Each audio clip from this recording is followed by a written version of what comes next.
It's not hard for me to give a talk that I've never given before because I have never actually given a talk. This is the first time. It may well be the last time, so the pressure is on you all to give me reassuring smiles to help me through the next 20 minutes.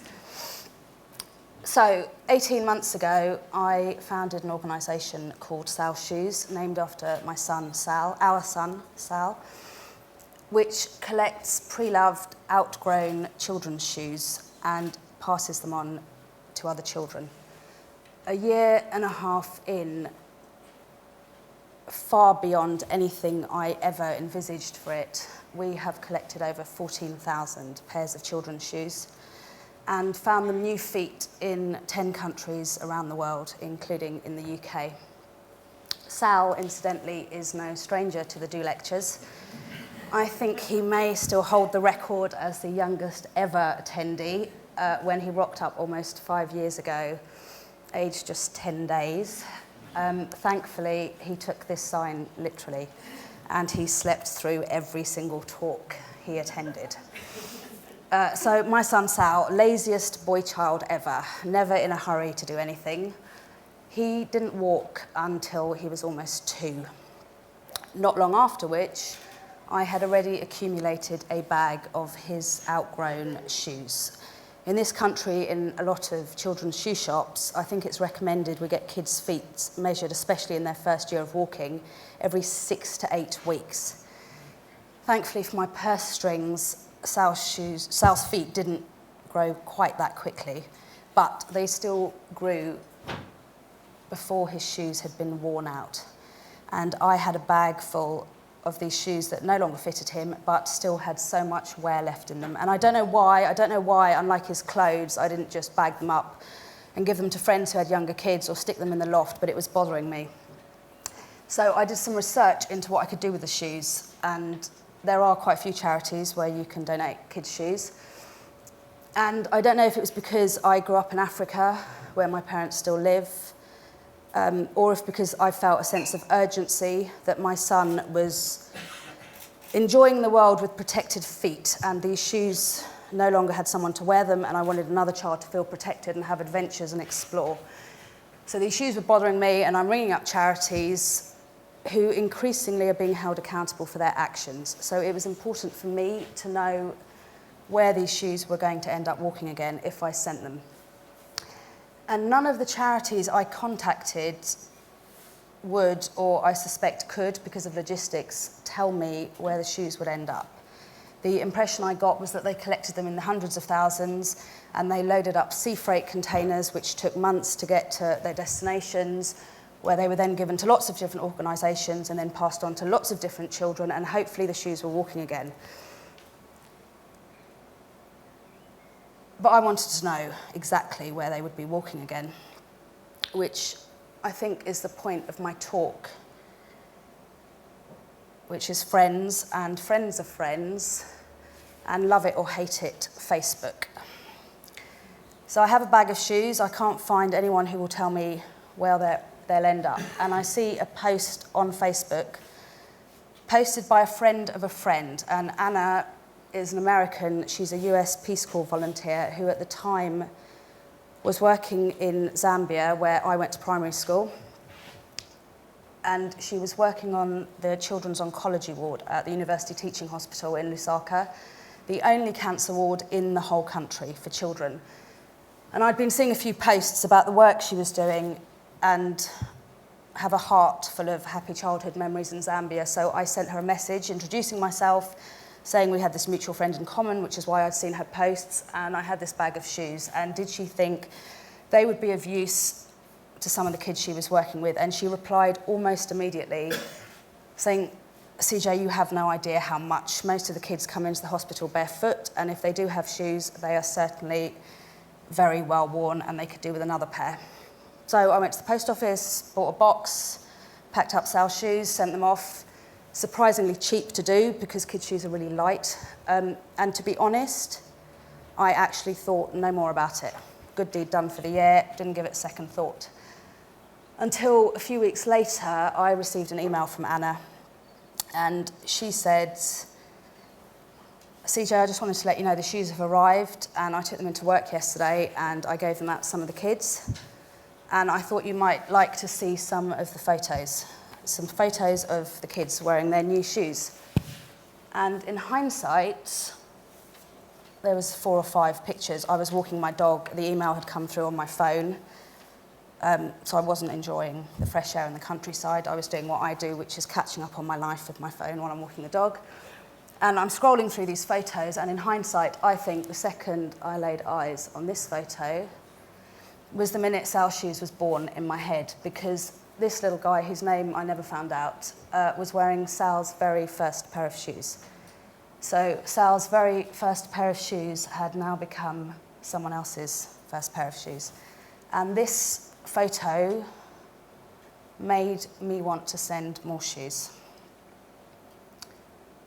I am very well aware, and maybe more so because of the countries I grew up in, the fortune I had to grow up in, that my children go to bed every night with a roof over their head, and they have a belly full of food, and they feel safe, and they feel secure, and they feel confident, and they are content. And this made me want to make a difference.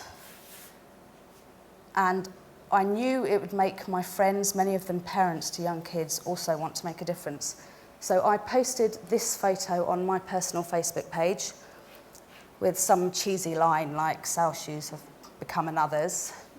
And the next day I had 50-odd messages from friends and a few friends of friends who'd seen the post because it had been shared and tagged, all saying, what organisation did you do this through? Are you going to do it again? Can we send you some more shoes?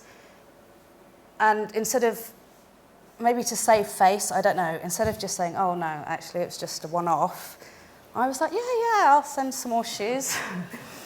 And this was tying in with Sal's second birthday, was rapidly approaching, and my friends had been ringing and saying, what should we get Sal for his birthday? And I had been saying, he doesn't need anything, he certainly doesn't want for anything. True to form, Sal slept through the whole birthday party. But you could have a route round at home, and I'm going to send some more shoes. You might have seen my post on Facebook. I'm going to send some more shoes. So you could bring some outgrown shoes to the party. And all my friends did. So I now had a bigger pile of shoes, and I had to think of where I was going to send them. So I Facebooked Sandy, Sandy and Patrick are friends of my parents. They own a farm in rural Zambia, which supports over 1,000 people, all their farm workers and all their families. Half of the 1,000 people are under the age of 12. Sandy has a preschool on the farm. She runs a health clinic. And I sent her a message saying, Sandy, don't know if you saw my last post, but I've been collecting a few more shoes. I've got some more. Was wondering if you'd like them for the kids on the farm. And again, she replied almost immediately saying, CJ, you have no idea what a difference these shoes would make. These children have so little. So this time I went to the post office and bought a few more boxes and sent a few more shoes. And Sandy got the shoes, held a distribution day, gathered all the kids of all their acres, and they sized the kids' feet and they measured them up and they gave them all shoes. And she then posted some photos on her Facebook page and tagged me, which meant all of her friends could see it and all of my friends could see it. And this was one of the photos. And in fact, Laura, a school friend of mine who's now a trustee of Sal Shoes, recognised her daughter Rowan's trainers on their new owner in this photo, which was really nice. I like a challenge, and I like a green light, and I like a ready, steady go, and I like being given permission to do something. So there was a little idea in my head, but I hadn't said it out loud, and I hadn't articulated it to anyone. So I popped my head into the room where Colo was working and said, I'm getting more messages.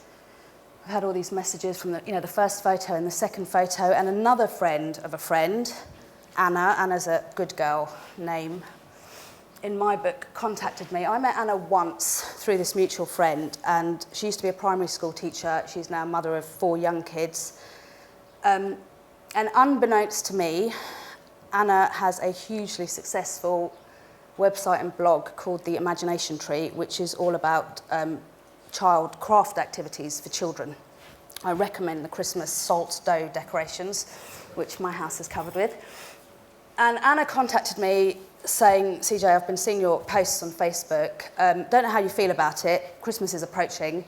And every year during the month of December, my blog features the kindness elves. And these are little knitted elves that pop up in Anna's house for her children with a note or a card suggesting an activity of kindness. So it could be baking a cake for the elderly next door neighbour, or helping mum do a job, or being kind to a friend. And she sent me this message saying, I don't know how, but Christmas is approaching. I'm thinking about my month-long feature of the kindness elves. And somehow I'd like to put Sal's shoes into it. So I have now over 100 messages, and I've got Anna's really generous offer that's blown me away. So I popped my head into the room where Colo was working and said, Colo, I think I need to do something with this whole shoes thing. And I said, you know, Colo actually doesn't have Facebook. He doesn't want people knowing his business. I wanted people to know about my not-for-profit business. It was working in my favour. And he looked up from what he was doing and said, cool, do it. And then he said, what are you going to call it? And I said, I don't know. Sal shoes, I suppose. And this is where my friends come into play. So I think, and the last year and a half have certainly reaffirmed, that the majority of people want to do good. We just don't get round to it. We're busy. I have 2 young kids. I have 2 older stepkids. I have a dog that needs walking. I have a part-time job. I have family I want to spend time with. I have friends I want to have fun with. I have a husband who's more demanding than all of that lot put together.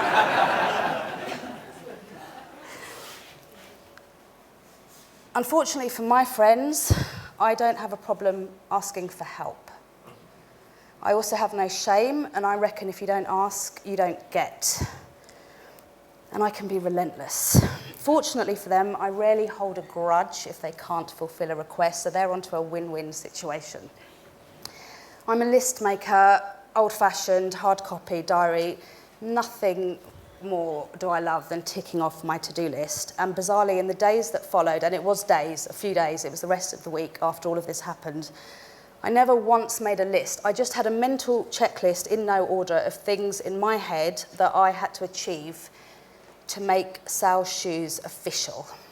So in my head, the first thing I needed to do was a logo. I needed a brand, I needed an image. I was just calling it Sal's Shoes. Couldn't use that photo for everything. So I emailed Grant, who's a friend of ours. He actually designed our wedding invitation. And I sent him this rambling email from my phone whilst I'm like bathing the kids saying, Grant, got this idea. I know you're really busy. Need it done for free because you're my mate. I'm going to do this thing. It's collecting shoes. Don't really know what it is. Don't know if it's a charity or an organisation. It's going to be called Sal's Shoes. Any chance you could rustle up a logo?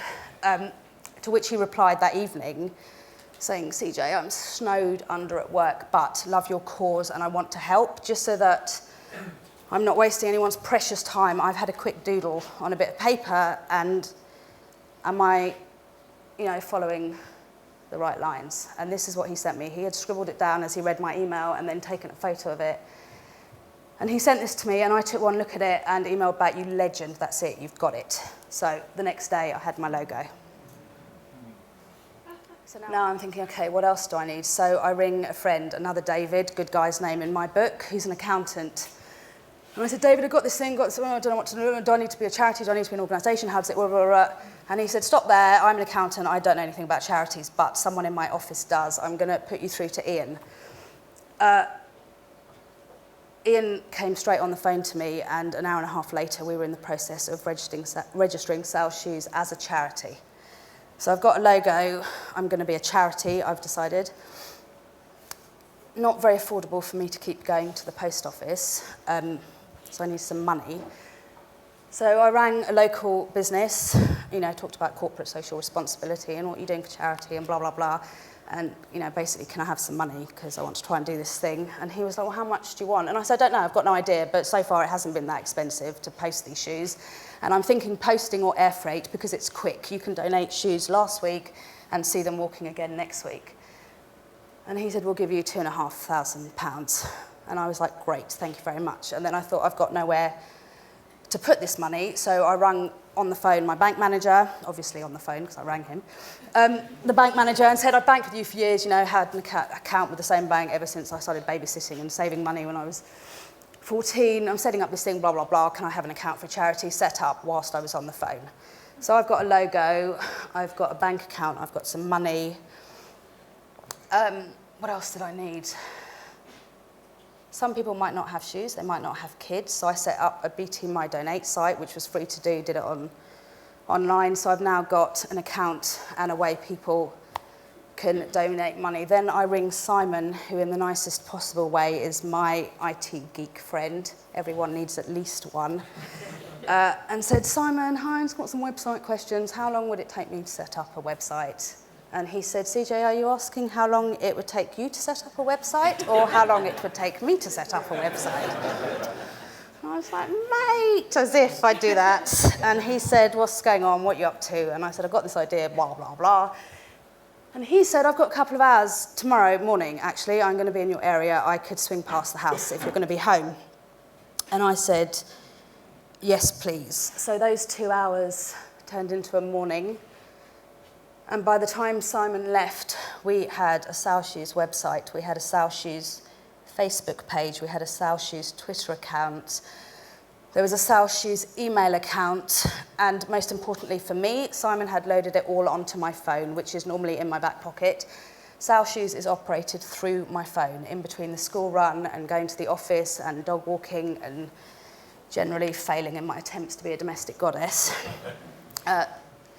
And he also rustled up some posters that I was thinking, you know, marketing. Oh, I'm going to have marketing. Simon's done some posters.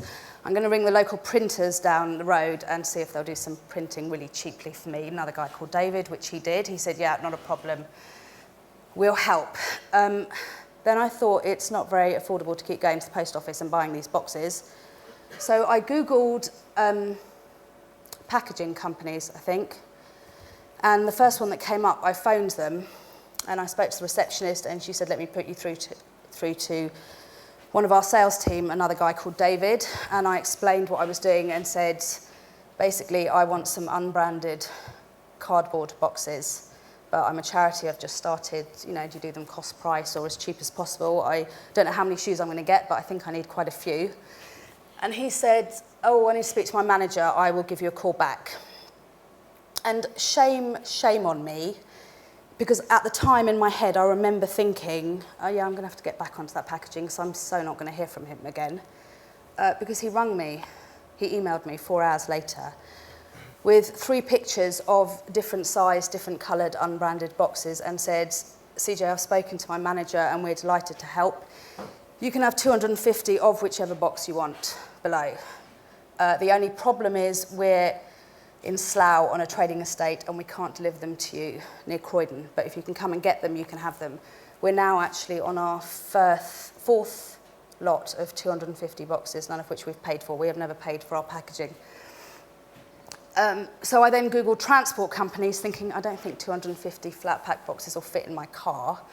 So I Googled transport companies, and again, the first one that came up, I phoned them.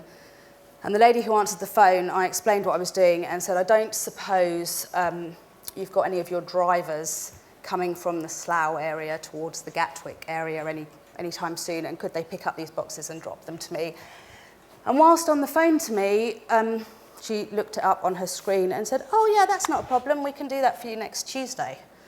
So I now have boxes and I now have them coming. Then I think, oh, I don't know how many shoes I'm going to get, and when I pack the boxes, where am I going to put them?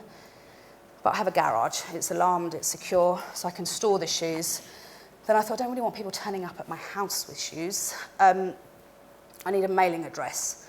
So I rung up a local mailing centre, explained what I was doing, said, you know, I don't really know how many shoes or packages, if any at all, I'm going to get in, so I don't really want to pay loads of money, but I need an address where shoes can be sent. And all of this information is being uploaded to the Facebook, Sal Shoes Facebook page. As you're so local, if I promise to come every week or twice a week, if needs be, to empty and clear my packages so that I'm not using up any of your storage, could I just have it for free? To which, to their credit, they said, yeah, you can, actually. We'll we'll give you a mailing address for 3 months for free, and if you're still going after 3 months, we'll give it to you at a reduced cost, which they did. I then thought, I'd had this message from Anna, but I didn't want to chase her on it, and I didn't know when in December this blog post about the kindness elves and sale shoes, I didn't know what form it would take and when it would go up. So I thought, okay, we've got some posters, so I've got storage, I've got boxes. I'm going to host 3 official sale shoes collections. I'm going to organise collections. And I approached 3 places. Those were the nursery school where Sal was at the time, a primary school where a school friend of mine, Jordana, was a teacher at the time, and a kids' play cafe where another friend of mine, Becca, was the manager. And we bought cheap bins with Sal Shoes logo stickers stuck on them, which had come from a company on the internet who I always order Christmas cards and birthday cards from, who I had then emailed through their standard contact us email to say, yeah, I've been ordering cards and, you know, invitations and rah-de-rah and change of address cards from you for years. I see you do stickers. I've just set this up. I need some logo stickers. Was hoping you might want to do that for free. And they emailed me back saying, yeah, we'll send you 200 free. Here's a reference number. Use it every time you want some more stickers, which I am still doing. I'm going to reward all these people soon. I just haven't thought of the right way. So we put posters up in these 3 locations advertising that there'd be a 2-week period coming up when parents could bring along, or kids could bring along, their outgrown shoes. And we put these 3 bins in position, and on the first day of their collection for the 2-week period, their bins were overflowing. Since then, since that day when I approached those 3 places, we haven't had to approach anyone. So through Facebook, mainly, also through Twitter and our website, but I would say mainly Facebook, we are inundated with inquiries from people asking how they go about getting shoes to us, or how do they organise a collection, or can they do a massive collection. We've had shoes posted from all over Europe to our mailing address. This year alone to date, we've had over 30 schools hosting collections, primary schools, which when you take away the Easter holidays and the 2 half-term breaks, there's quite a few schools a week. We have large businesses, the Body Shop in their head office did a collection. We have large businesses contact us saying we'd like to put collection bins on all the floors in our tall office blocks. We have individuals sending us shoes. We have groups organising collections. We have a woman in Glasgow who last month organised a collection from her kids and her friends' kids, and then ended up with over 500 pairs of shoes, and then roped her father-in-law into driving them to us all the way from Glasgow. The way I see it is that we're paying to pass the shoes on. So, yeah, that's great. We'll take as many shoes as you can collect, but you need to be able to pay to pass them on to us because we're paying to pass them on. A couple of days ago, I saw on Facebook Sal Shoes in the Edinburgh local news paper, because a woman in Edinburgh has just organised a massive collection and has so many shoes she doesn't know what to do with them or how to get them to us. So she got the local newspaper round to do an article, and we're on the front page, and then a huge story on page 15, which last night I saw when I checked my phone. A van driver has said he's actually doing Edinburgh to London next week, so he's going to bring the shoes to us. So the shoes are coming in thick and fast. 95% of them are now coming in with messages like this, written from their owners. I think as a parent, we want to teach our children to be generous, not just in material things, but generous in spirit. I don't think, certainly not with my 2, that sharing comes naturally. It is something we teach our children or beat into them. And kids get this concept. This, I think, is why we're working. They get Sal Shoes. They understand now, when they go to a shoe shop, which is a treat, especially now you can get your feet measured in iPads and all sorts of snazzy things. But their shoes don't fit them anymore, and they're going to get new shoes, but their old shoes are going to go to some kids who their mums or dads can show them photos of. And kids get this concept. Things just happen for a reason, and I'm so fortunate to be surrounded by the people I am. Last Christmas, the New York Times ran a feature between Christmas and New Year, and it was charities that inspire kids. And they advertised it in November, and they were going to feature one charity a day that kids got, charities that were working because of children. And a friend of mine, Kate, in fact my sister's best friend from school, emailed the New York Times talking about Sal's shoes, and Kate has twin boys who are Sal's age. And she said they are wholly involved in their donation to Sal's shoes. They know that when they've outgrown their shoes, yes, they get a new pair, but that their shoes are going to go to other children who don't have shoes. And this is really nice. We get so many handwritten cards and letters. There are 300 million children around the world for whom walking with shoes is a rarity. There are 58 million children around the world who are not in school.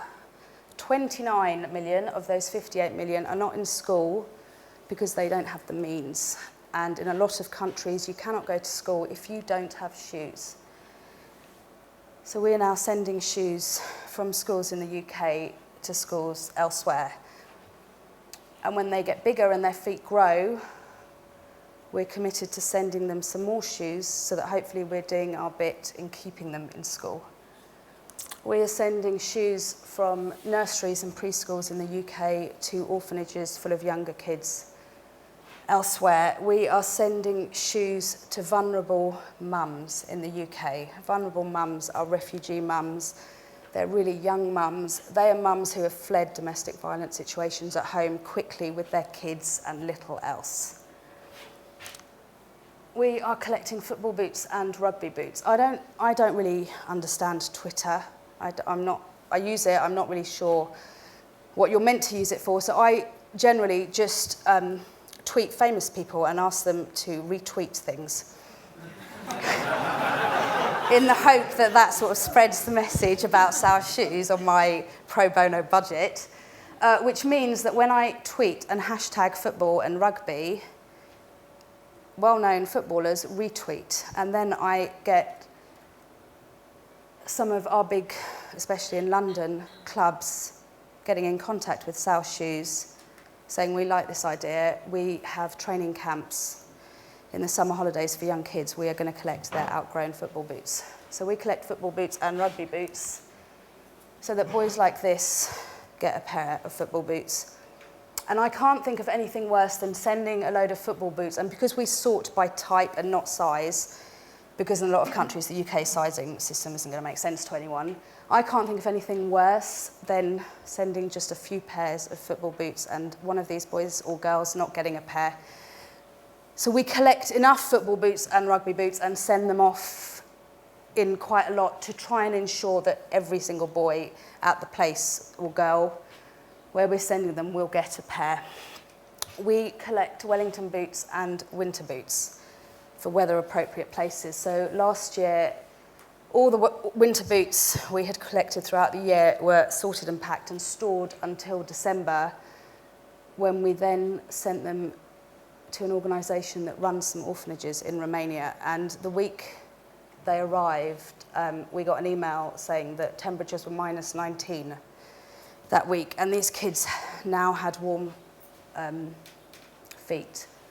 I also got an email from Sandy on the farm in Choma telling me something that actually had never, ever occurred to me. And she said, CJ, I just wanted to drop you a line to let you know that I am now seeing the shoes from the original freight you sent us on the younger siblings of the kids who got the shoes the first time round. And that had never even occurred to me, that as quickly as Sal had outgrown his shoes, so would the next child, and so would the next child. And these shoes will just keep being worn until there is nowhere left in them. We are sending shoes from whole communities to whole communities. Hillary Clinton said it takes a whole village to raise a child, but who's to say that that village has to be the one in which that child lives? Last month, following the first earthquake in Nepal, we were contacted by the Embassy of Nepal in London, saying that children's shoes were on their list of basic necessities. Feet and shoes are protected feet from injury, which means they're protected from infection, which means in the case of Nepal at the time when sanitation was so low following the earthquake, they're helping hopefully stop the spread of infection. We put an appeal on our Facebook page and we collected over 2,000 pairs of shoes in just under 2 weeks, and they arrived in Nepal last week. I was then contacted by a friend of mine, Catherine. Our kids are at the same school, and she founded a charity working in the UK saying, CJ, I've got this idea. I don't know if it's crass. My idea is to get children involved a little bit more. How about we approach some schools and get them to send not only an outgrown pair of shoes, but a pre-loved soft toy. So we've got practical support, we've got emotional support, and they do a letter or drawing, which it just says we care. So that's from a child in the UK to a child in Nepal. And I said, I love the idea, but I need to speak to the embassy about it. Basic necessities and, a soft toy and a drawing. The embassy actually had a meeting about it and they loved it. They loved the thought from a child in the UK to a child in their home country. So we approached 5 schools, they all jumped on board, and in 2 weeks we had collected over 600 bundles, and they leave for Nepal next week. My mum and dad now live in South Africa, and last year in half term I was fortunate enough to be able to take Sal out to visit them, and his younger sister Clemmy, who I need to mention because in a few years if she ever stumbles across this she will get the arse because she hasn't been mentioned yet. So Clemmy, Sal and I off going to South Africa, which I was really excited about for 2 reasons. One, for my kids to put their feet on African earth, where I had grown up, and also whether or not he will remember it in years to come. It was really important for me, for Sal, to see what he'd been the inspiration for. So I rang up the airline we were travelling with and explained about Sal's shoes and said, I'd like to take some shoes out to South Africa. Can you give me some excess baggage for free? And they said yes, and you can fit a lot of kids' shoes in a big holdall. So one Sunday, Sal and I went off to an orphanage with a friend of my dad's who runs 2 orphanages in a township. And we were just wrapping up in the second orphanage. I was helping a little girl try on a pair of shoes. And Sal was up ahead of me playing with some younger kids, and there was an older boy sitting opposite him who'd already had his new shoes on. He hadn't given me his name, he was really bashful. And I saw him beckon to Sal, which I think it caught my eye because I was on alert. Sal is pretty feral, and you never know if he's going to punch you or kiss you when he comes towards you. So I looked up and saw this boy beckon Sal over. And then I thought, actually, I think something, in that split second, I thought something's going to happen here. And I pulled my phone out of my pocket, and this happened. And then this fella opened his arms, and this 4-year-old fella did this. And so this, to me, is the story of Sal's shoes. And that's it.